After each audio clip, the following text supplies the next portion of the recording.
Detalye sa viral na insidente ni Marian Rivera at sa security personnel niya.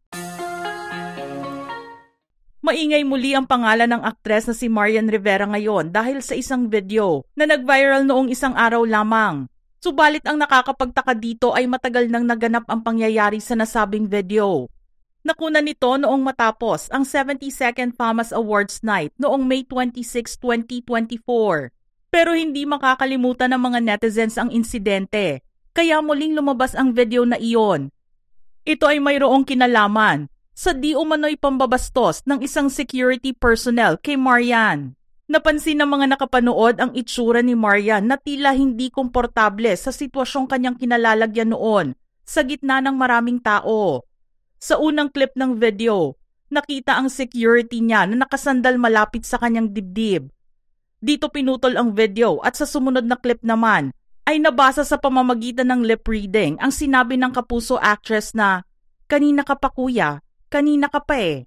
Dahil dito nagalit ang mga netizens na nag-isip at ipinagpalagay na nawalan ng galang at lumampas sa kanyang boundary ang security personnel. Sa muling pag-viral naman ng video, nagsalita na ang security na nakilala bilang si Earl Neron na pressman.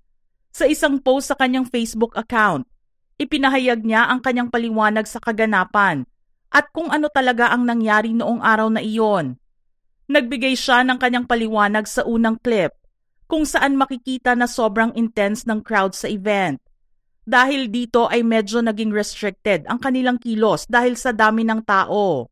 Si Earl ang itinalaga para protektahan ang kapuso actress. Ngunit sa mga nakakitang ikinilos nito na nakasandal sa dibdib ni Marian, sinabi niyang siya ay inosente. Ang katotohanan ay nakasandal siya sa isa pang security na may ibinulong sa kanya. Aniya, bumulong ang kasama ko at nagtanong about sa crowd control. At sa buong makakaya ko, nilapit ko ang tenga. At sana man lang kung may audio na malinaw ang video, ay nag-excuse talaga ako. Kaya nga nilapit ko ang tenga ko sa kasamahan ko. Dahil mahihirapan ka sumenyas. Mahihirapan kang igalaw ang katawan mo dahil sa dami ng tao sa paligid mo na sana ay nakunan din ng video. At sa parte na may sinabi si Marian, ito ay dahil mayroong pumipilit sa kanya para magpa-picture. Ang taong ito ay sinabi niyang nakipagtalo pa sa kanila at nang mapansin ito ng aktres, nagsalita siya at sinabing, "Kanina ka pa kuya, kanina ka pa eh."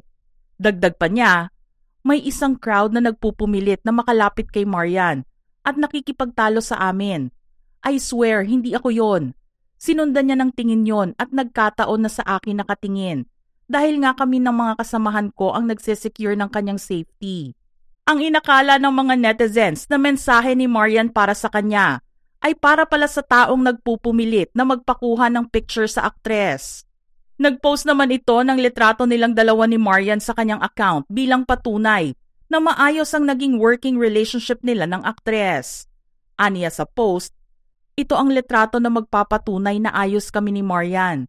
Kuha ito sa holding area kung saan namin sila pinagpahinga after ng kaganapan, na kung saan nakunan ang video.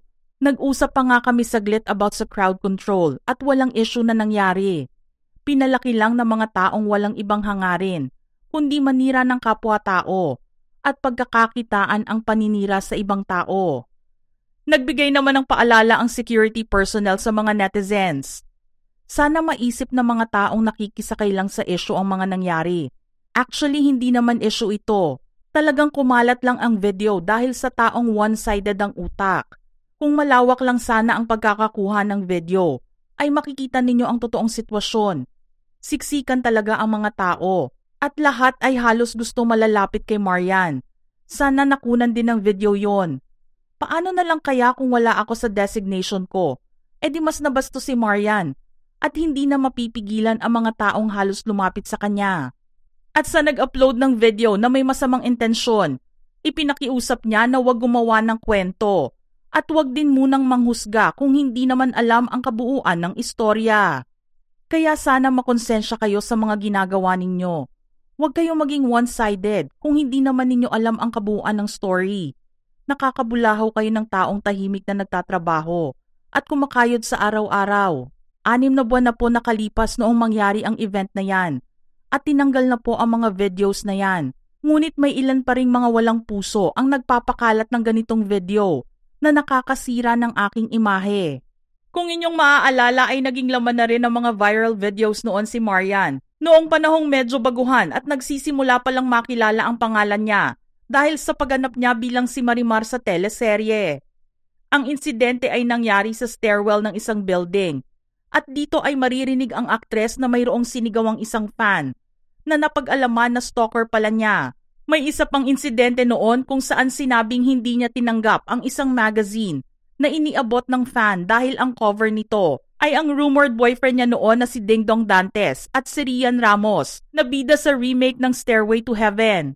Naakusahan din si Marian na nang isnab ng isang fan na magpapalitrato sana sa kanya habang nasa Middle East sila para sa ilang shows. Pero ito ay nangyari may ilang taon na ang nakalipas at ngayon ay nakikita ng mga netizens na ibang-iba si Marian noon at ngayon. Pero hindi lang ma-issue'ng mga videos ang nauugnay kay Marian dahil may mga nakakatuwa rin siyang viral video sa TikTok para i-update ang kanyang mga fans. Ginagawa niya ito sa pamamagitan ng musika at pagsasayaw. Taong 2023 ay ipinakita niya sa kanyang TikTok ang bonding nila ng anak na si Zia habang inaayusan niya ito ng buhok. Isa itong recreated video na kanilang ginawa na rin noon pang 2022. Habang inaayos niya ang buhok ng anak ay naririnig din ang pagsabay nila sa pagkanta ng awiting I Wanna Dance With Somebody ni Whitney Houston. Sa caption naman ay sinabi ni Marian, "O ayan ha, may ngipin na," na tumutukoy sa nauna nilang video kung saan natanggal ang two front teeth ni Zia. Huwag ding kalimutan ang pagbuhay niya sa hit dance song niya noong 2009 na Sabay-Sabay Dance Challenge.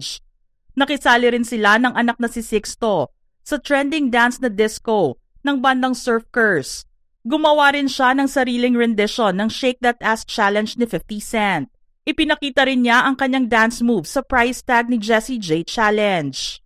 Ang pagsali ni Marian sa TikTok ay nagsimula lamang noong 2022 at dito ay nag-upload siya ng mga random at candid family moments nilang mag-anak. Ipinakita na rin niya dito si Dingdong na nagigitara habang kinakanta ng kanilang mga anak ang Obla Di Oblada ng The Beatles.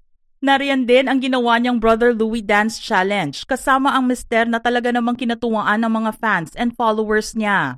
Kinagigiliwan nga ng mga fans ang makitang aktibo muli si Marian sa pagsasayaw. Ang pinakahiling ng mga ito ay makita na mag-transform muli siya bilang si Marimar. At ginawa naman niya ito with a twist.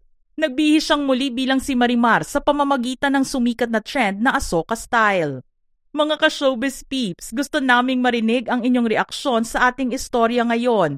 Just send in your comments below.